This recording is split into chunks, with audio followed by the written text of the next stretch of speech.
আসসালামু আলাইকুম। আজকে সরিষা ক্ষেতে প্রথমবারের মতো সেচ দেওয়া হচ্ছে।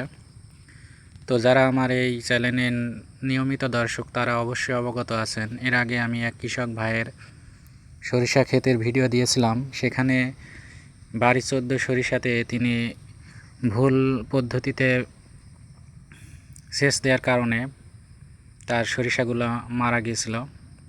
তো আমি আজকে আমার নিজের জমিতে সেচ দিচ্ছি। তো এখানে যেটা সঠিক পদ্ধতি সেভাবেই সেচ দিচ্ছি যাতে সরিষাগুলো নষ্ট না হয়ে যায়। তো যারা আমার চ্যানেলের নতুন দর্শক তারা অবশ্যই আমার চ্যানেলটি সাবস্ক্রাইব করবেন। আর ভিডিওর মাধ্যমে কোনো প্রশ্ন থাকলে কমেন্টের মাধ্যমে আমাদেরকে করতে পারেন। আমরা যথাসাধ্য প্রশ্নের উত্তর দেবো ইনশাল্লাহ। সবাই ভালো থাকবেন, সুস্থ থাকবেন। আল্লাহ হাফেজ।